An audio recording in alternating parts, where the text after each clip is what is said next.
All right, hello everyone. It is now time, after 1 week, with both the PlayStation 4 and the Xbox One. I have done a significant amount of gameplay. I have done multiple playthroughs.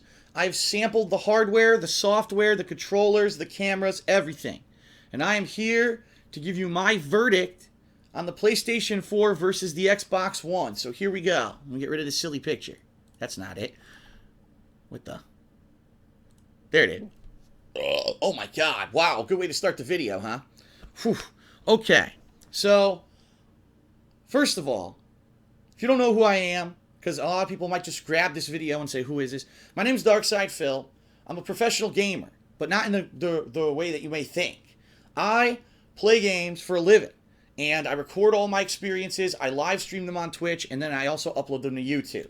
And this has been the very first event in my entire time that I've been doing this since 2008 that we had a head-to-head console launch, and I was privileged enough to be able to purchase both the PlayStation 4 and the Xbox One at launch and be able to test them out. For 1 week each, I sat down with the console, I picked them up at midnight launch, I did a midnight dashboard walkthrough, I played the games, most of them, or most of the major ones for each console. I even did some third-party games for each console. I've had the controllers, I've got the cameras, I've got everything. And the purpose of this video is for me to relay my experiences to you in a head-to-head style and fashion, because a lot of people right now are asking, gee, which one should I get? If I'm going to get one for Christmas, or maybe I'm going to wait till next year, which one is it? And I'm here to give you my personal opinion, but also facts about both consoles that you may not be aware of because it hasn't really been publicly discussed or even reported. Let's be honest, since the launch, have you heard any mainstream media outlets reporting on this stuff? No, not really. So here's a hands-on experience from a true gamer who has been having a hell of a lot of fun these past few weeks, okay? All right, so first up, before we talk about anything, we're going to talk about the first thing you're going to touch to interact with these consoles, the controllers, all right? As you can see, I have a controller each in my hands, and what I want to do is relay to you the changes that they did, the improvements of each controller from the previous generation, excuse me, and which controller I feel overall is better right now, okay? PlayStation 4 controller is a lot different from the PlayStation 3 controller. They added a lot of functionality that was not present or built into the PlayStation 3 controller, and they completely renovated the design, as you can see. So, what are the changes? You've got thumbsticks that now have these indentations in them, okay? And they have a rougher surface, very rubberized, versus the PlayStation 3 controller, which you remember, it was like a big bulbous kind of almost like a mushroom tip that you were touching with your thumb. It feels a hell of a lot better than the PlayStation 3 controller. You've got this touchpad, which is going to be eventually, I'm sure, implemented in a lot of games. Right now, it really doesn't have a lot of implementation. In fact, the only game that I used that actually implemented me touching things like this, if I remember correctly, was Playroom, which is the camera application that a lot of people are using for naughty things instead of what it was intended. So I'm sure in the future this may be used. Right now, it's really not being implemented by a lot. You got a built-in speaker, which was kind of weird because there were actually certain games that would play sound effects and audio clips through the speaker. And I accidentally just turned on the PlayStation 4 by touching the PlayStation button. Oops. I'll have to turn it off in a second. The D-pad is pretty much the same D-pad. They actually extended the buttons out a slight bit. These buttons, it looks like, are pretty much the same as they used to be. However, as you can see what just happened when I pressed that button, the top of the controller is very different. They added in a light that is for the same exact thing that the PS Move used to do is now built into every PlayStation 4 controller. So you don't need a PS Move. If you buy the camera by itself, you're set. You basically have a PS Move built in. Now, right now, again, not many games are using this functionality. It was only the Playroom application that's using it. In the future, that could change, all right? The triggers also have been vastly improved from the PlayStation 4. As you can see, they're curved. They're not the other way. Again, the other way, they were opposite. They were what they call convex. Now they're concave. Much better. Using this as a first-person shooter when I was playing Battlefield 4, it felt so much more natural to use these triggers versus the one. I don't know what they were thinking with the PS3 controller. I don't. It was like two major changes that were anti-gamer. It didn't make the controller feel better at all. This feels a lot more natural of a controller. And out of all the things in the controller, the thing that I like probably the most is they extended the length of the grips, and it has this texture to it. So when you're holding onto the PlayStation 3 controller, you really feel like that controller is secure in your hands. PlayStation 3 controller, since it was shorter, was actually a little bit harder to get a handle on. I think this one overall is better than the PlayStation 3 controller. However, it is heavier than the PlayStation 3 controller. I can tell you that right now because it has everything built in. The battery, the rumble, everything's built in, so it's a little bit heavier. So the PlayStation 4 controller was a big jump, a huge improvement off the PlayStation 3, and actually implements multiple technologies that may actually be implemented in games in the future. The Xbox One controller, all right, really doesn't do that much more than what the old Xbox 360 controller used to do. Okay, let's talk. Let's talk a little bit about it. Well, let's see. First of all, the thumbsticks. The thumbsticks are in the same position as the old controller. However, they now have this. The best way I can describe it is not a texture, but almost like a tread on the outside of the thumbstick. And it is indented, just like the PS4 controller. And what I can tell you is when you're playing games, because you feel that texture, that almost tire tread-like feeling around the edges of the thumbstick, you know exactly where to place your thumbs at all times. I do like that they did that on this controller. It actually feels really good. Okay, the D-pad, ridiculously improved. In fact, I can actually play Killer Instinct on this D-pad, a fighting game, when with the Xbox 360, that D-pad was a nightmare. Okay, so the D-pad dramatically improved. Outside of that, the buttons were actually closed in a little bit more closely together than they were on the Xbox 360 controller, and they are a little bit larger. All right. And the only other real change is the top of the controllers. You can see these shoulder buttons have actually been widened. These triggers are much different than the Xbox 360 triggers. I can't really speak on how they're going to react because I didn't buy a first-person shooter game on Xbox One. I actually have Battlefield 4 on PlayStation 4 because it came out a week earlier. So I can't speak to how these triggers will work for an FPS, but I can tell you they felt pretty good when it came to Dead Rising 3, which had third-person shooting mechanics in it, all right? The final change, like I said, there's not many in the Xbox One controller, is they removed that giant compartment that was at the back of the 360 controller, and the batteries are now internal. And I like that a hell of a lot. It feels a lot easier to grip the controller now than it used to be, because you put your fingers here to be a big lump. Now there's nothing, so you can easily and naturally grasp the controller. Weight-wise, both controllers are about the same, all right? A major difference between them. The PlayStation 4 controller has an internal rechargeable battery, and in order to charge it, you have to plug it into either the front of the PS4, or once you charge it the initial time, you can actually plug it into any device that has USB, and it'll charge it. The Xbox One controller does give you flexibility in that regard, because you can actually use regular AA batteries, which as you can see is what I'm doing, or you can purchase the rechargeable battery pack, and the rechargeable battery pack will allow you, similarly to the PlayStation 4 controller, to plug it in and charge it that way. The difference here, the PlayStation 4 controller doesn't have the flexibility, but it comes with the rechargeable battery built in. The Xbox One controller has the flexibility, but doesn't come with the rechargeable battery. It's an extra charge. So, really, when you think about it, it's like, geez, you know, that's kind of a big difference. Do I care about a rechargeable battery? Also, battery life. The PlayStation 4 controller will only last for about 4 to 4.5 hours of gaming. The Xbox One controller off 2 AA batteries, which is what it comes with, lasted me all week. I'm not even exaggerating. I played Xbox One all week. I didn't need to change the batteries until yesterday. So, like, just compare that. That's a major difference, all right? So, overall, what do I think? Let me give you my opinion here.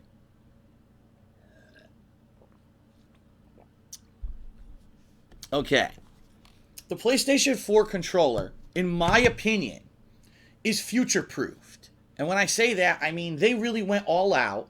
They put in a better light, a big light so you can do PS Move later. You've got a touch pad. You know what I mean? They added improvements that made the controller better, as well as added in new technology. So in the future, games want to implement this, they can. If they don't want to, they don't have to. You're not forced into it, all right? But it's future-proofed. When you pay $60 for the PlayStation 4 controller, you know where your money went, because it has all this new stuff in it.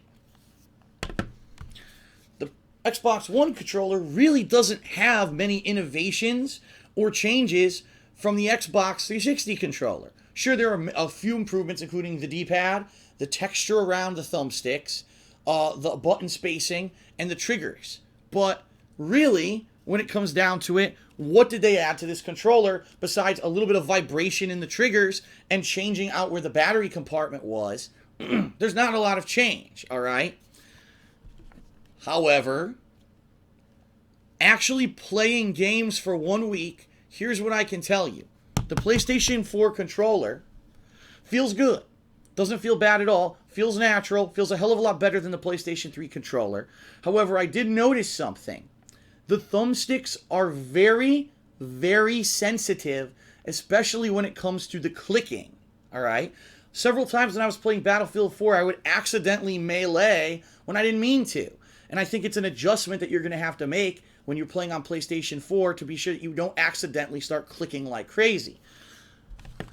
This controller feels almost exactly like the Xbox 360 controller. So if you're used to the Xbox 360 controller, this isn't any kind of an adaptation needed. This is. You will have a learning curve with the PS4 controller because they did change a lot from the previous controller. In addition, I do have to say that the thumbstick positioning on the Xbox One controller, I actually like a lot better. I actually feel this is a more natural layout for my thumbs than this is. Okay, and it actually feels a little bit easier to be hitting the buttons and such on this controller than it does on this controller. Now, it's hard for me to give an overall verdict and say this is definitive because, as I said, I played different games. I played fighting games on this pad. I played first-person shooters on this pad. But overall, in 1 week, I can say I honestly feel that the better controller, gameplay-wise, feeling more natural in your hand, and better overall, at least for now, is the Xbox One controller. I feel that this one did feel a little bit more natural in my hands. As I said, having that texture, that tire tread or whatever around the thumbsticks gives you an easier way to know naturally where your thumbs are supposed to fall on the controller. It's a little bit more ambiguous on the PS4 controller. And the fact that the batteries lasted me a week without having to recharge is something to be said. I'll be honest with everyone, it is quite a hassle to actually plug in the PlayStation 4 controller because the wire they give you to charge it is incredibly short, and the fact that I have no flexibility in, gee, can I use AA's and have it last longer is a pain in the butt. I like flexibility, all right? However, keep in mind, this is only after 1 week of these launch title games. In the future, there might be games that implement this light. There may be games that implement the touchpad. And let's be honest, they both cost $60. This one has a hell of a lot more stuff included in it, and it's worth more money than this one, in my opinion. But I'm being honest with you guys, for 1 week of gameplay, the Xbox One controller did feel a hell of a lot more natural to me. Okay? All right. So now that that's said and done, let me go turn off my PS4, which I accidentally turned on, and then we're going to move on to the next peripheral. All right, so the next peripheral that I want to discuss with each console is the camera and microphone functionality that's built into each one. Now, you might be saying, now wait a minute, they're not built in. Well, technically right now, the Xbox One is only sold with the Kinect, so it is kind of built in. You have to get the Kinect. If you want to get that same functionality on the PS4, you need to buy the PlayStation camera, which costs an additional $59.99. Okay? So, that being said, let's think about price points here. $499 mandatory dollars for the Xbox One, you get the camera. $399 for no camera for the PS4, but if you added an additional $60, so for $460, you get the total package on PS4. So hands down, PS4 is cheaper. There's no denying it. PS4 is a cheaper console. It's less expensive. Okay? But now let's talk about the actual functionality of the cameras. The PS4 camera, I tried first because the PS4 came out earlier in North America than it did the Xbox One. The camera quality itself is quite poor. And I hate to say that, but from all attempts that we tried to use this camera, both for the PS Room and for when I was doing it live streaming on Twitch, it doesn't look very good. It's just, you can see little like light particle dots that are interfering with it. Now other people have said, oh, I don't understand because I have it and it's fine. Listen, that's your personal experience. All I know is I have 500 watt light bulbs over here on my lamp that I use for filming, and I have a light over me. No matter what conditions I tried it on, I tried it off, I tried this on, this off, the camera doesn't look good. And I don't know why, but that's just my personal experience. The microphone, from what I can understand, when you're using it to do things, what would you use it for? Probably, live streaming, right? Sounds horrible. It sounds like you're in a cave. A huge echo comes through that microphone to the point where people were telling me it's not even useful, all right? Now, in the future, could they do updates and shit and make it better? Probably, all right? However, right now, it's not very good. The camera does have some interesting functionality. It does track you as you move around, and it does have that app that comes with the PlayStation 4 at launch called Playroom, where you can interact with virtual 3D bots in your living room, or I guess you could strip your wife on the couch and show her naked, which is what people were doing, which is why Playroom is now banned from Twitch TV completely. Okay? So, it's interesting. For right now, do I feel that you need the PlayStation camera? Absolutely not, because the only thing that uses it is Twitch. And unless people care so much about face cam, and the fact that it's a low quality face cam, I don't think you need it. I think it's maybe in the future, if there's games that implement it, maybe you'll want to use it, but right now it's not needed at all. All right? So now let's talk about the Kinect 2.0. The Kinect 2.0 is bigger than the PlayStation camera, but it costs more. Because really, when you think about it, you're paying probably an extra $100 for it. And Microsoft touted, it's going to be so good. It's going to be implemented so well. It's going to be so different from the current Kinect. You're going to love it, all right?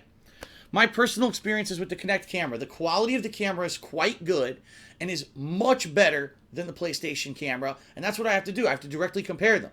PlayStation camera and Kinect 2.0, I use them both in my living room, yet the Kinect always looked good. The PlayStation camera never looked good.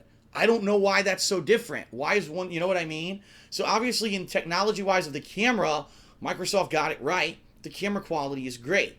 The audio quality is fucking shit. I used my Kinect 2.0 with Skype. I was actually on John Rambo's The Show, which is his ongoing podcast this past week. I was a special guest, and I used my Xbox One to call into the show. I sounded horrible. I mean, atrociously fucking bad. It sounded like I was a robot in a cave, in a tunnel, underground, while a toilet was flushing into my mouth. Like, I don't know what the hell happened that they can't get this voice technology to work properly, but it sounds terrible. I would not want to do video calling with this thing and hear that kind of audio, because it's garbage. It really is, okay? Now, let's talk about the Kinect functionality itself. The Kinect functionality to move around the dashboard with your hands and the voice technology, all right? Well, right off the bat, Microsoft innately fucked up. They made it so that the Kinect can only be adjusted for volume levels if you're using speakers. Hello? There's a huge demographic of gamers out there who use headphones to game.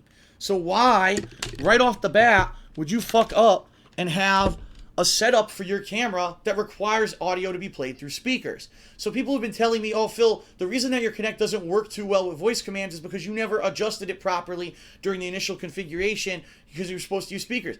Tough titties. You know what I mean? Too bad. There's nothing that I can do to have the audio go through my direct capture setup and still play through speakers. It's impossible. So Microsoft fucked up initially with the whole design of their camera to begin with.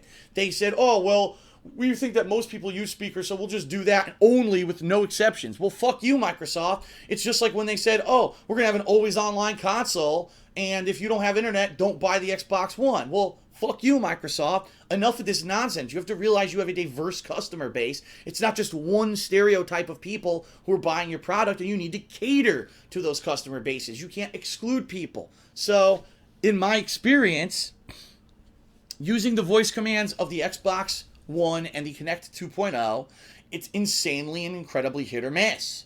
Sometimes it'll work perfectly, but a lot of the times you'll find yourself repeating yourself over and over and over until it finally recognizes you. It's a pain in the ass, and the biggest problem, sometimes it recognizes you when you're not even talking to it. There were times when I was doing my playthroughs, and it would pick up a voice command that I never said. At one point, I was just testing the TV tuner, and it literally tuned to the E network when I was saying nothing. I was silent. So, it's completely hit or miss. This thing that Microsoft is shoving down your throat and forcing you to purchase with the Xbox One does not properly work. All the bullshit that they fed you, that's what it was. Bullshit. It doesn't work for the common user. Now, if I owned a fucking mansion and my living room went back another 40 feet and I had a tremendously large amount of space and I had surround sound speakers that also worked with a direct capture setup and I had the ideal setup for everything, could the Kinect 2.0 work well? Maybe. But who the fuck has that situation? Alright? Microsoft already knew the Kinect didn't work well in regular people's homes, and then they went ahead and forced another one on you that doesn't work well in normal people's homes. It's fucking stupid, alright? And the biggest kick in the ass is that the Kinect, I couldn't even test it for motion control, because right now, the Kinect only works with one game, Kinect Sports Rivals, and there's a demo that's out for free on Xbox Live. Guess what? It requires a full body scan of your feet and your hand. Where the fuck in my condo am I going to be able to do that? With the old Kinect, you actually were able to turn it, and then you could actually film sideways. That's how I did it. This Kinect, you can't even turn. There's no hinge for you to do that. So there's no way whatsoever for this Kinect to ever function properly in my living room. It's a fucking paperweight right now for me. And chances are, unless you have a gigantic room where you're going to have it, it's going to be the same for you. So all the nonsense is nonsense. Microsoft lied. This Kinect is not any better than the last one. It's a fucking paperweight. It's a $100 paperweight that you're forced to buy if you buy the Xbox One. So right now I could tell you, if you want to battle the two cameras, sure, the PlayStation camera doesn't work that well and it's not very good quality, but you know what? At least it's a $60 optional purchase versus a $100 additional charge because Microsoft wants to shove their agenda down your throat for a piece of garbage, alright? Microsoft needs to get their heads out of their fucking asses and stop thinking that they know better than the consumer. The consumer doesn't want the Kinect, alright? So, it's bullshit. So right now I can tell you, the cameras are not a factor at all. They both suck, and no one should really be focusing on the camera functionality because it doesn't work very well. Okay. Now, let's talk about the consoles themselves. Okay? The PlayStation 4, first of all, the form factor of the PlayStation 4. It's smaller, it's lighter, and it is more attractive visually. When looking at my PS4 right now, it's stylish. It's cool. It's hip. It actually fits into my entertainment center very well. My Xbox One literally looks like a device I would have had in my living room 20 years ago. It looks like a VCR. It actually looks like the Panasonic 3DO is what it looks like. It looks hideous. It's this giant fucking box, and it weighs a ton. And if you don't have a lot of space, the Xbox One, you may have a problem trying to fit it into your entertainment system. The Xbox One does not look very good. It is not visual appealing in any way. Why? Probably because Microsoft tried to fit so much shit inside of it because they wanted it to be your all-in-one device. They couldn't shrink it any smaller. Alright, let's talk about functionality. Both the Xbox One and the PlayStation 4 now have the ability to send messages easily to your friends, to have a friends list that's actually very functional. They have the ability to block people. They both have the ability to form parties, which the PlayStation Network didn't have previously. Now you can do it. They both pretty much, in that regard, are equal now. They're on equal ground. I don't see any difference between, say, the messaging and the chat system of the PS4 versus the messaging and the chat system of the Xbox One. They're both about equal, all right? For functionality, the PlayStation 4 has a system that's very similar to the PlayStation 3. You've got a menu, you've got all your messages in it, you've got a menu, you've got all your friend requests in it, you can delete them, you can read through them. The Xbox One decided to do some weird stuff and create completely new systems for how to read your messages and your friend requests. It's now this big blocky system where you have to scroll left and right through a bunch of squares. It doesn't even look anything like the old system, and quite honestly, it's less functional, it's just more annoying. So why Xbox took something that they knew they were the industry leader and completely changed the interaction and the interface of it, I don't know. I don't really like, excuse me, the whole menu system when it comes to messaging of the Xbox One. Now, you may be saying, okay, what about the voice quality on both consoles? I'll be honest, right now, the voice quality on both consoles is utter shit. That's me being honest.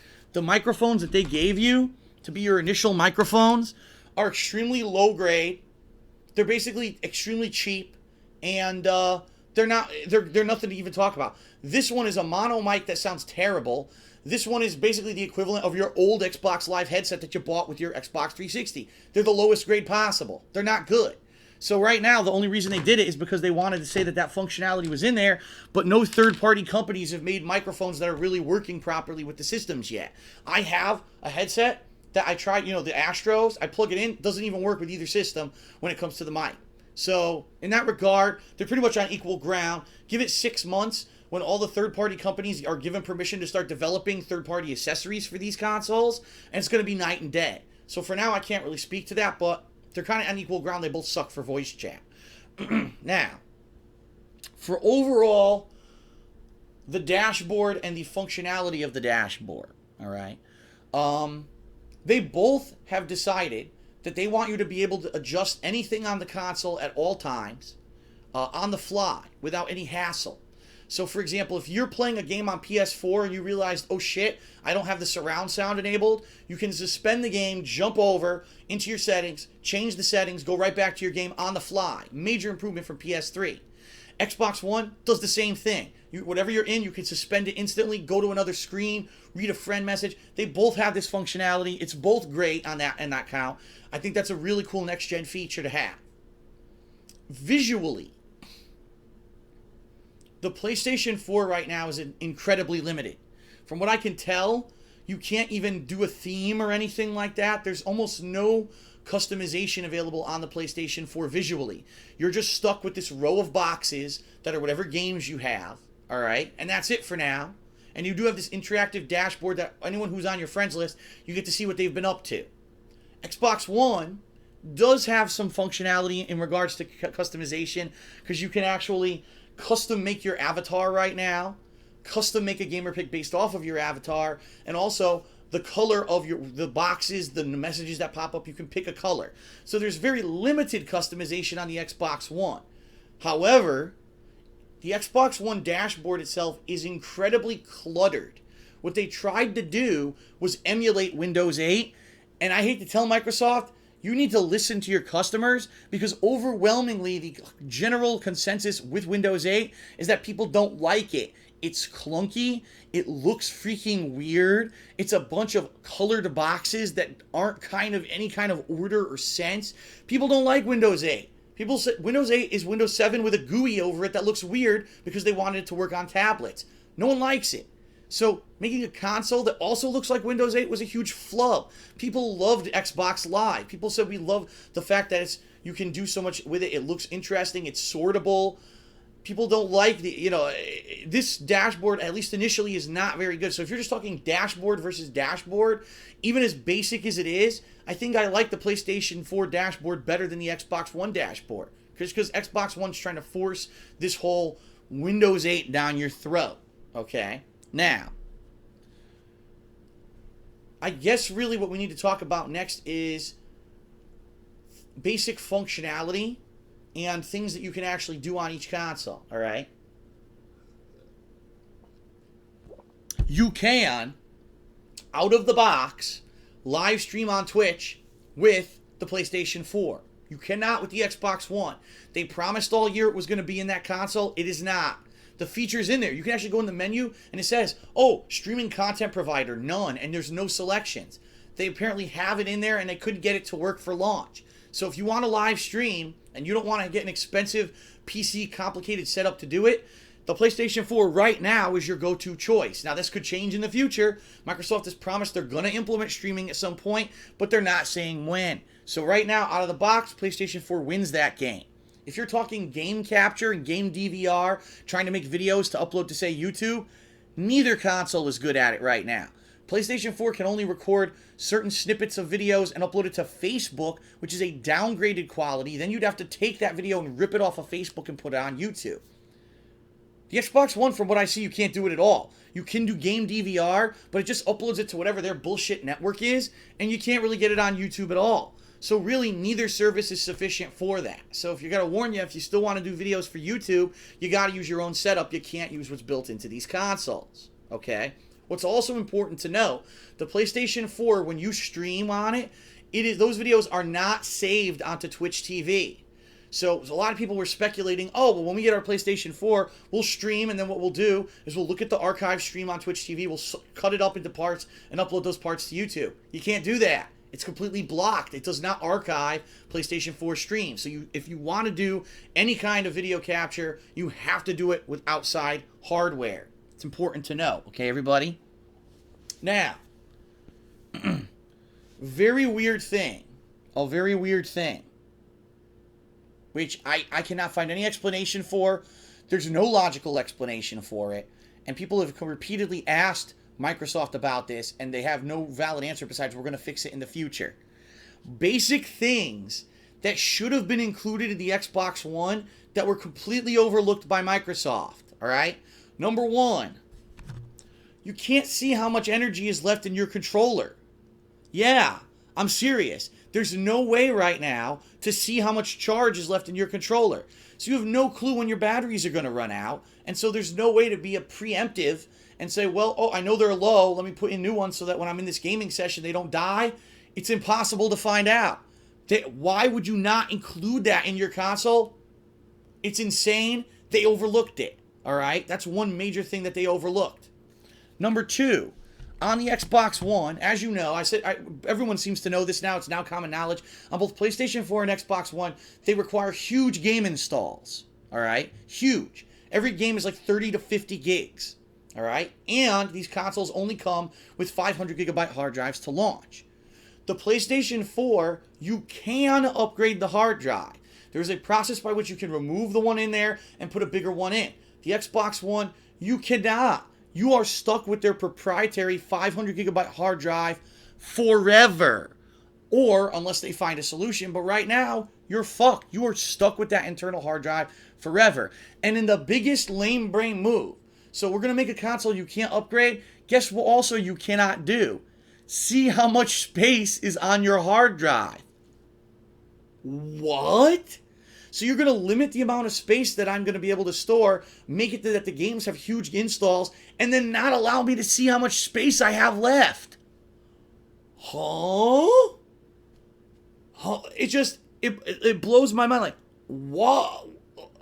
How do you release a console that has such a simple concept missing?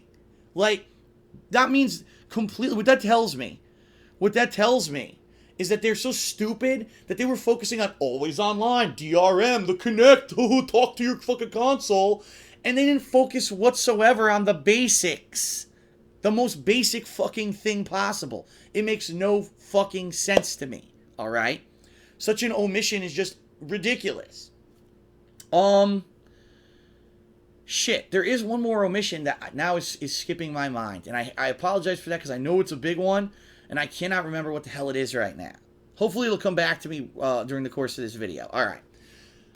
So, you get those basic things with PS4. You don't get those basic things with Xbox One. I have no clue why. It just baffles the mind that those things would be missing. Microsoft is claiming... Oh, I remember what the third thing is, and I'll mention it now. Microsoft is claiming that at a future date they'll fix this. Now, the biggest omission for me being a headphone gamer now. I adopted this early this year so that I could do direct capture footage. I'm now a full-fledged headphone gamer. I bought several sets of headphones that all do surround sound, okay? So that I could, have the best quality audio for my gaming. Where did you get a load of this? The Xbox One has 2 ways to do audio out, just like the PlayStation 4. You've got the HDMI cable, and you've got an optical audio port.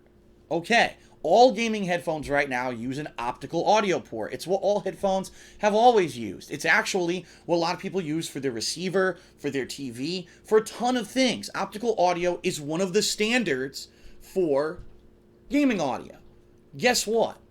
You can't do standard Dolby Digital surround sound with the Xbox One. Why?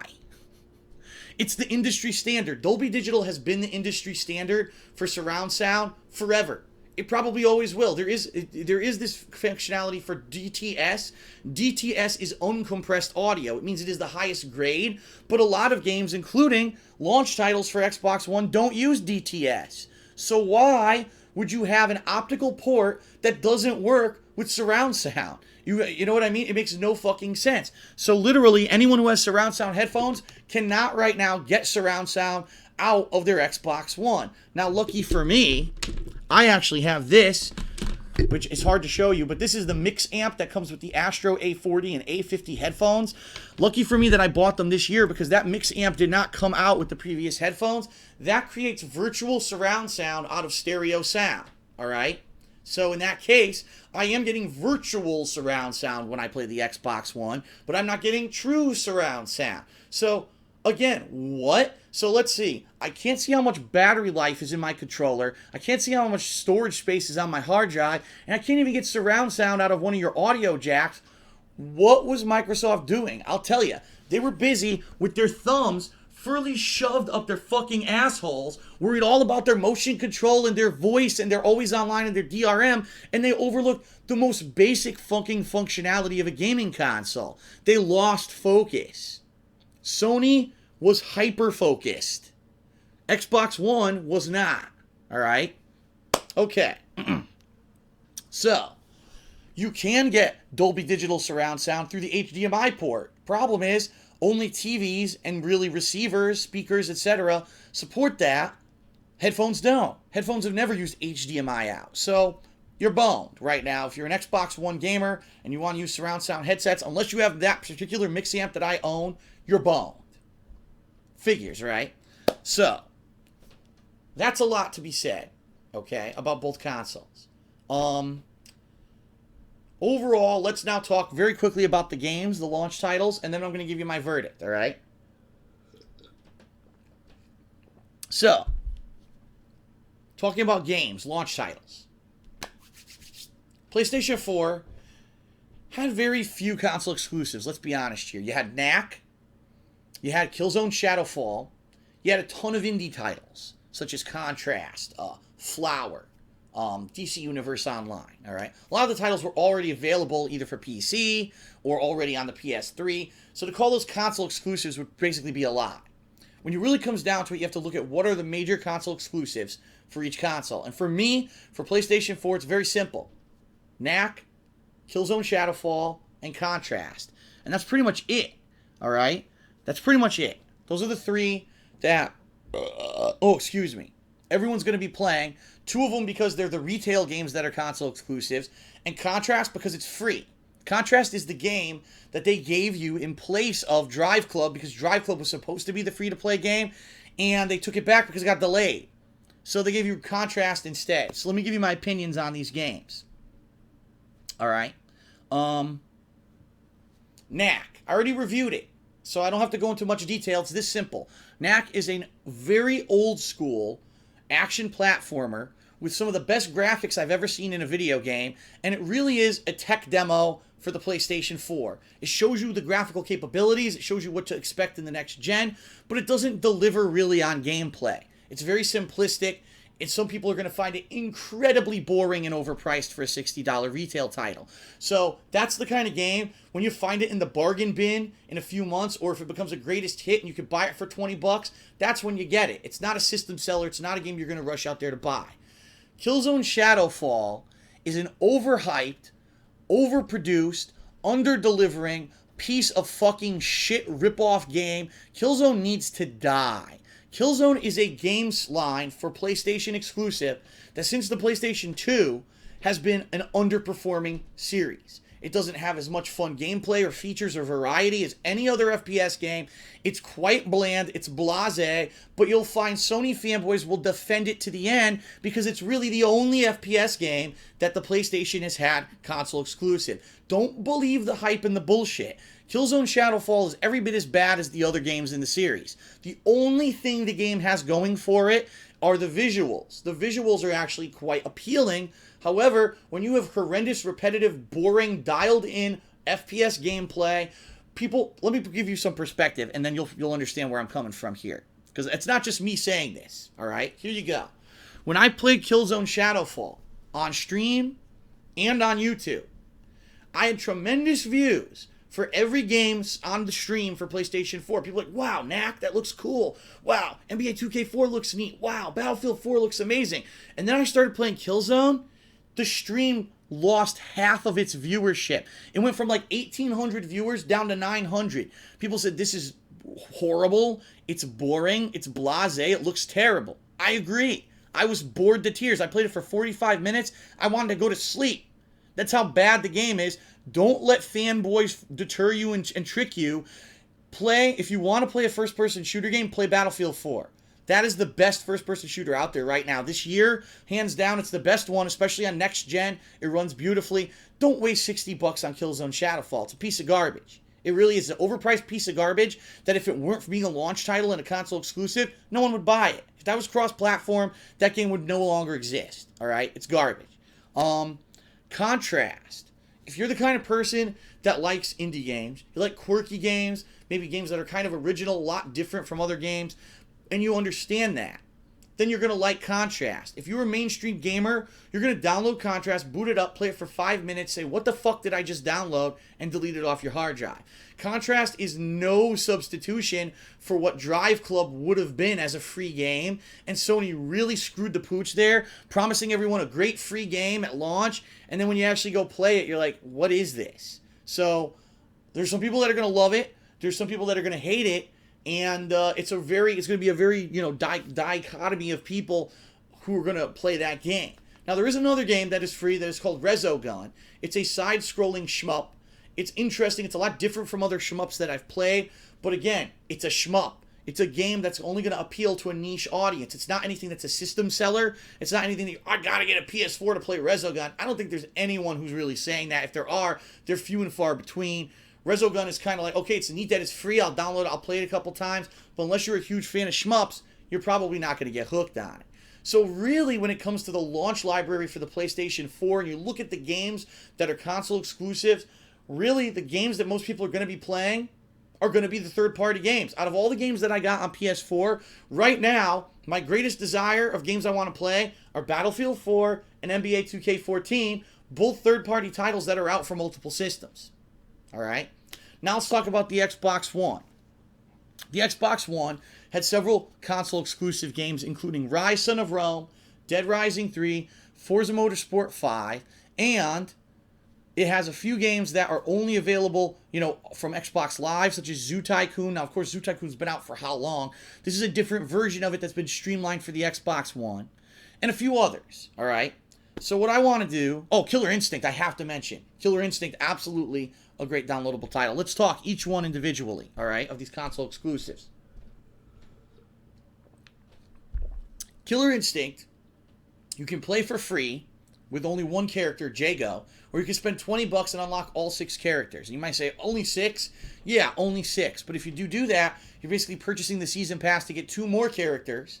And later this year, or probably more than likely in early 2014, they're actually going to release a story mode, arcade mode, and other modes for the game. Right now, it's just the tutorial, survival mode, which is when you go in against endless enemies, and online gameplay. And that's it. That's all that's really in it.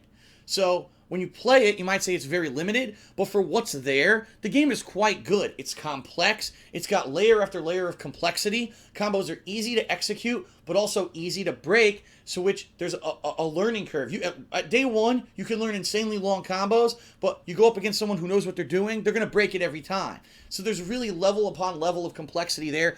In my opinion, it's outstanding. The graphics are great. The music's great. The voice acting, the level of gameplay, it's up there. And right now, of course, we're just scraping the surface. It's only been out for a week, but from what I can see, the game is great. Now, the netcode, I can't really answer because, unfortunately, everyone thought the netcode was amazing. Like, when you play, you really don't feel any lag hardly ever. And it's like, wow, I can't believe, how did they do this? Then come to find out, this past week, people are discovering that it's desyncing. And so you may win on your side, but the guy on the other side of the internet saw himself win.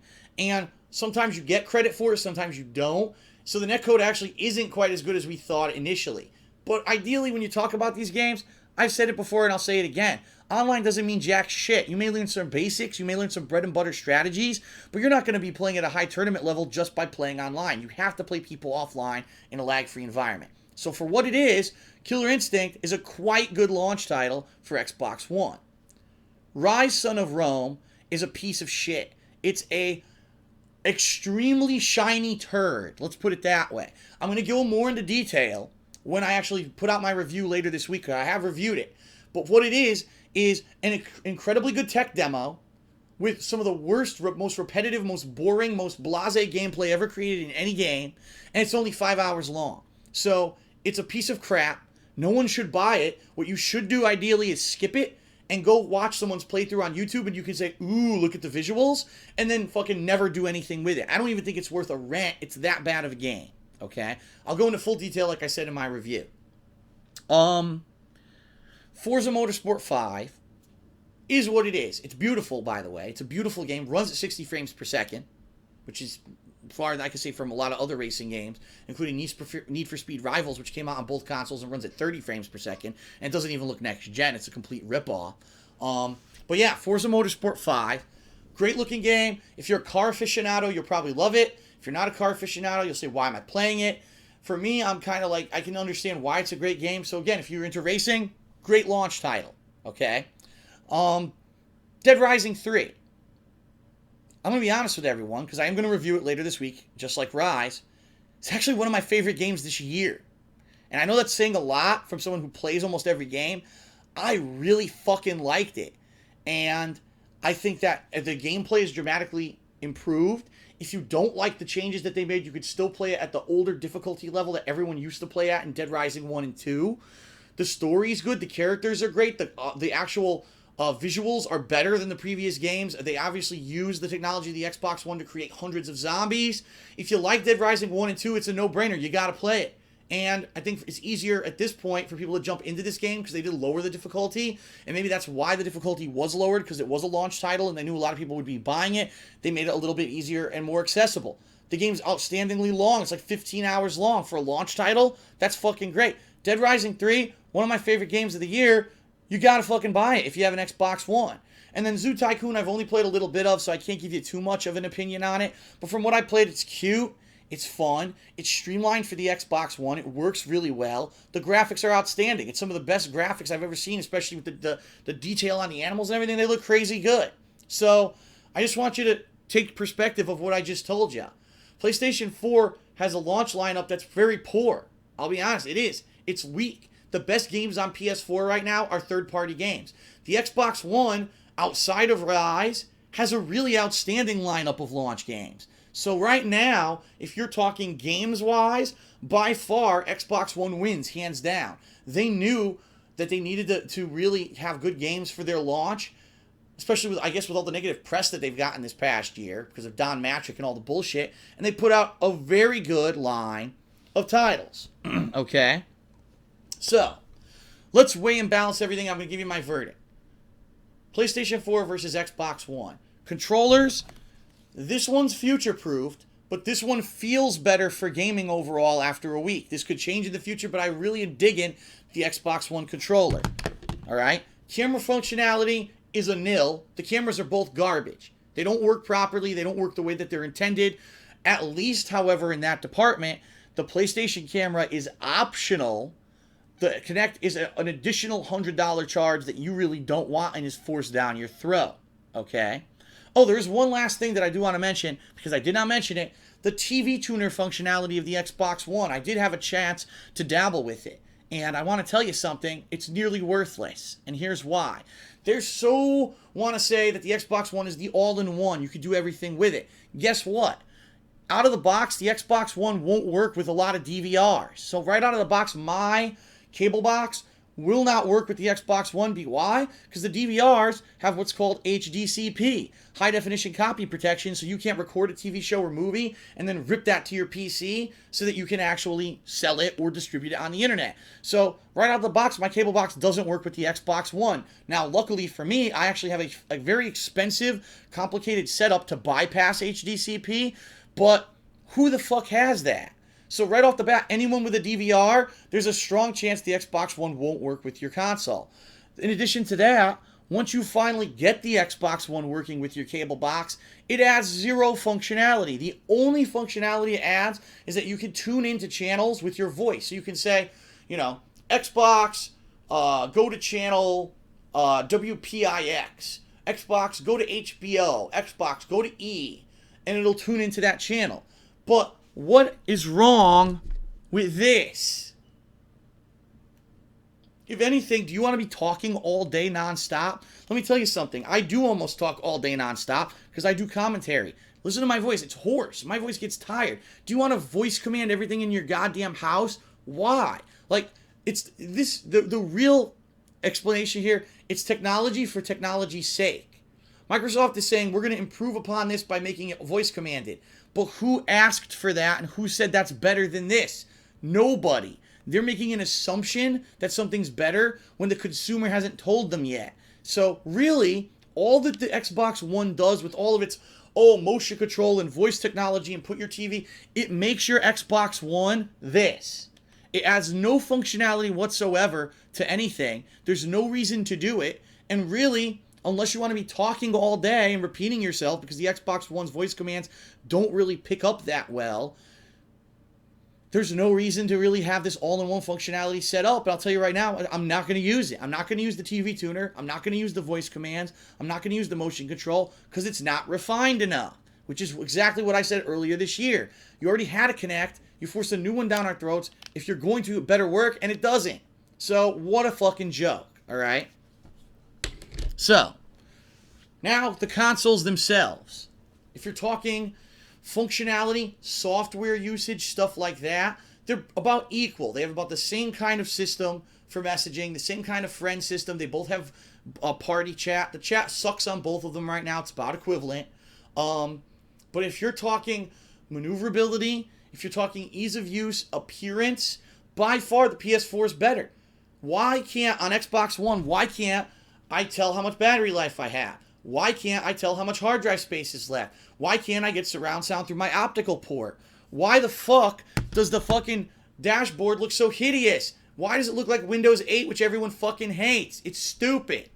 Alright? But to flip that, if right now you're buying the console and you say, I want to play great games now, unless you're talking third party where you can play on both consoles, the Xbox One by far has a much better launch library. Just between Dead Rising 3 and Forza, you've got two exceptional freaking games. If you like fighting games, Killer Instinct's really freaking good. So, there's your comparison. I guess what you want to ask yourself is this. Which controller do you think you're going to like better? Which console do you want to play better games on right now at the expense of maybe having a console that's not as good when it comes to the functionality, when it comes to the visual appeal, and being able to even tell basic stuff like the controller light? What's more important to you? A lot of people right now would say, well, if I'm really going to buy a console, I want to use it right now. I don't want to wait 8 months and for good games to be out. So right now, if you want to buy the console with good games out, you got to buy the Xbox One. If you want to buy the console that seems to be more user-friendly, seems to be more gamer-minded, and that in the long run may be the better console, especially when it comes to running things at the highest resolution, 60 frames per second, I have to say right now, from a consumer standpoint, it looks like the PlayStation 4 is going to get there. I could be completely and utterly wrong because I can't tell what the future will hold. But if looking at the two consoles, I have to say short term, Xbox One is better. Long term, PlayStation 4 is better. And so what you really need to ask yourself is this: am I buying it today? Am I getting it for Christmas? Or am I going to get it later next year? And that's really going to be your answer. I really think what's going to happen is that a lot of people did buy the PlayStation 4, absolutely. But there are a lot of people who are going to wait. They're going to wait until there are great console exclusives like infamous Second Son. All right? What was that other one? There was another one coming out too that I can't, it eludes me. But there's like 2 or 3 really good PlayStation 4 exclusives that are coming out at least in 2014.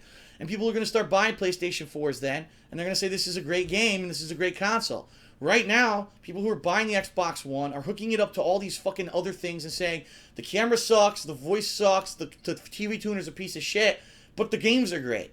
So, I don't know. Like, only time will tell which console is better overall. Initially at launch, I have to say the Xbox One has the better games, but less functionality than the PlayStation 4. The PlayStation 4 doesn't have any good real console exclusive launch games, but the third-party titles are great. But of course, you could play those on the Xbox One as well. So all these things you have to judge for yourself. But the verdict for me, after 1 week of each, all right, I could tell you that right now, I had more fun playing the Xbox One. That's my honest opinion. I had more fun playing the Xbox One because it had great games. But knowing that in the future, I'm going to be having games for both consoles, I have more faith in Sony to do the right things and be more focused on the gamer rather than on the person trying to watch TV on their fucking console. And I think that in the long run, right now, my initial impression is that Sony is probably the better console to buy and is the wiser buy. Now, I could be completely wrong. Maybe Xbox will fix all this shit that is wrong with their console. Maybe they'll stop selling it with the $100 overpriced piece of garbage Kinect. And if they do, guess what? They could very much take over the market share and end up being the better console in the long run. But right now, with all the crap that's shoved down your throat, the lack of functionality built into the console, I have to say you'll have initially more fun playing it, but I don't know in the long run if that's going to be the one that you're going to want to purchase if you're in it for the long run. Okay? So that's my initial impressions. That's my initial comparison. That's what I think right now. It could change in the future, and it might, I would say probably will definitely change in the future. But that is my verdict. As of right now, PlayStation 4 is the better bet. You'll have more fun playing the Xbox One initially, but for the long term, I think the PlayStation 4 is the better bet until Microsoft proves me wrong, changes all the problems with their console, and that very well might happen within the first year. Okay? So that is it. That is my verdict for now. We may do this again in a year's time if they see if they changed anything. But as of right now, that's what I feel. You may very well feel differently, and that's okay. That's absolutely okay. But this is my opinion. I had the ability to play and own both consoles for 1 week at launch, and I wanted to give you what I thought right off the bat. So there you go. Thank you for watching, whether this was watching on Twitch or on YouTube. I appreciate your viewership. I hope that this has given you some very critical information and useful information when it comes to what you're going to get. And I will see you for next-gen gameplay in the future. Thanks a lot for listening. I'm Darkside Phil. I'll see you later. Peace out. Oops, that was not the picture I wanted to click.